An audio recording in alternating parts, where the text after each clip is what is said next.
केरल के सबरीमला मंदिर में मूर्तियों से 4 किलो सोना चोरी हो गया है। आरोप है कि मूर्तियों से सोने की परत बिना किसी पूर्व सूचना के हटा दी गई। केरल उच्च न्यायालय ने इस मामले में जांच के आदेश दे दिए हैं।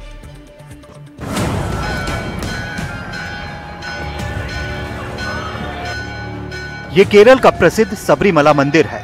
यहाँ हर साल लाखों की संख्या में श्रद्धालु आते हैं, लेकिन अब मंदिर में एक शर्मसार करने वाली घटना घटी है।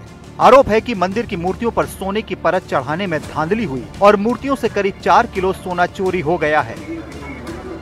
केरल हाईकोर्ट ने पाया कि साल 2019 में जब मंदिर की मूर्तियां सोने की परत चढ़ाने के बाद वापस मंदिर आईं, तो उनके वजन में 4 किलो सोना कम था। कोर्ट ने मंदिर के मुख्य सतर्कता और सुरक्षा अधिकारी को मूर्तियों से कथित रूप से सोने के नुकसान के विस्तार से जांच करने का निर्देश दिया है। सोने की ये धांधली मंदिर के द्वारपालक की मूर्तियों में हुई है।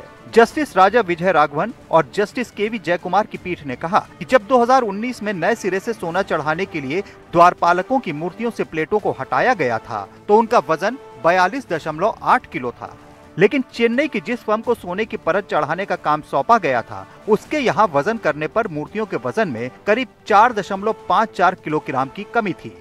अदालत ने कहा कि 4.54 किलोग्राम की साफ कमी है। ये एक चिंताजनक बात है जिसकी विस्तृत जांच की जरूरत है।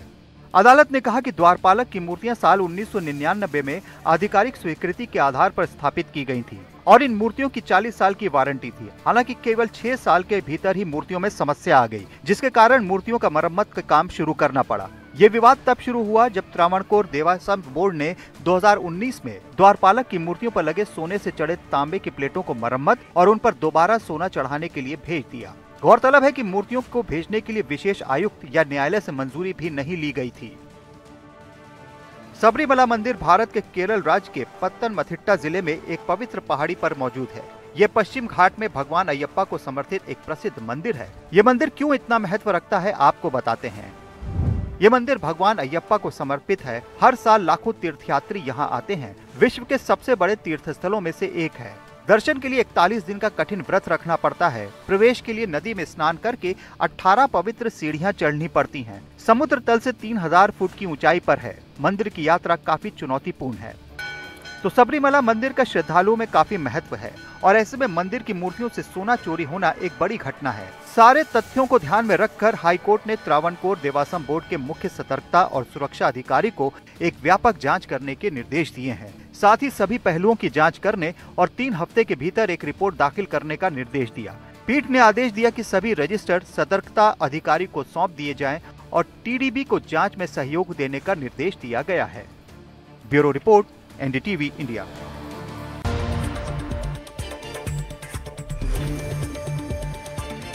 देख रहे हैं इंडिया में, एक बार फिर से आपका स्वागत है। आइए खबरों में आगे बढ़ते हैं।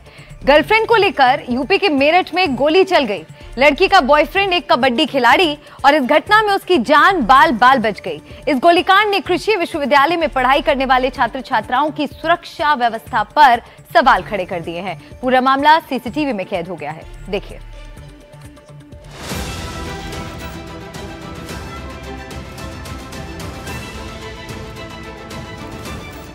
मेरठ में सोशल मीडिया पर वायरल हो रही गुंडई की इन तस्वीरों को देख लीजिए। ये किसी फिल्म का सीन नहीं, बल्कि खुलेआम की जा रही गुंडागर्दी की हकीकत है। एक लड़का सड़क पर खड़े होकर अपनी गर्लफ्रेंड से बात कर रहा है। तभी अचानक कुछ लोग आते हैं और उसे घेर लेते हैं। लड़का कुछ समझ पाता उससे पहले ही उसकी पिटाई शुरू हो जाती है। तभी एक युवक अपने मोजे से तमंचा निकालकर फायरिंग करता है, लेकिन गोली कबड्डी छात्र के करीब से निकल गई।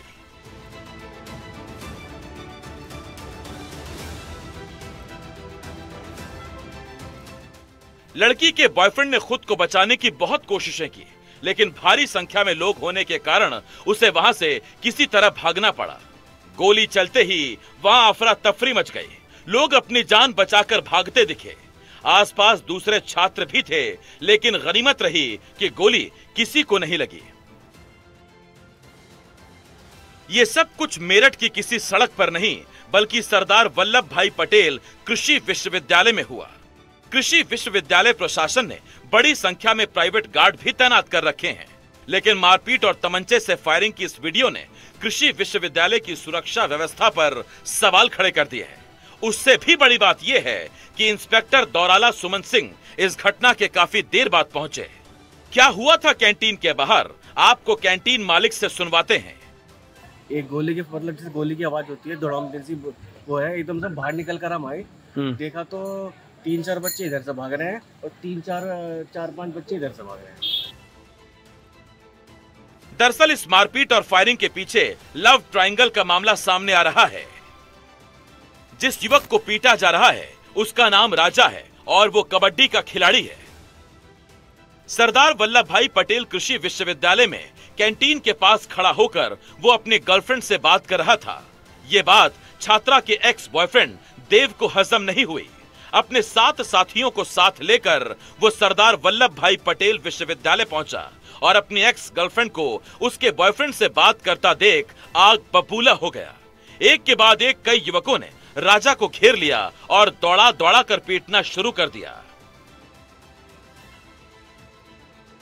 जब ये सब कुछ हो रहा था तभी एक युवक ने तमंचे से फायरिंग कर डाली। राजा की किस्मत अच्छी थी कि गोली उसके पास से निकल गई और उसकी जान बच गई।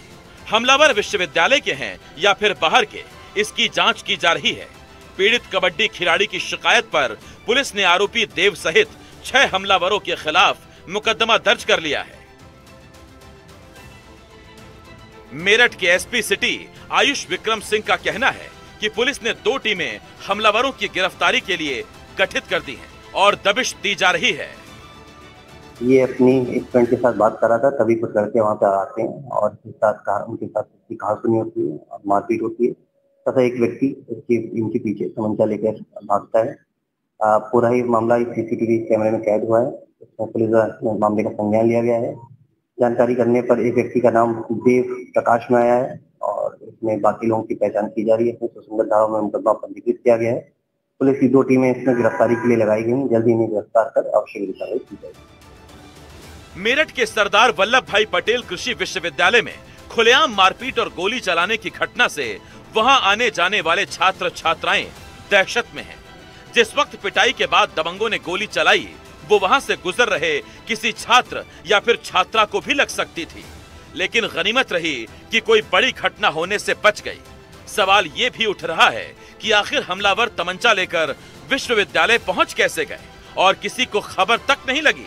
अब इस मामले में पुलिस क्या कार्रवाई करेगी उस पर सभी की नजरें टिकी हैं, लेकिन इस गोलीकांड ने विश्वविद्यालय की सुरक्षा व्यवस्था और विश्वविद्यालय प्रशासन के दावों पर भी प्रश्न चिन्ह जरूर लगा दिए हैं।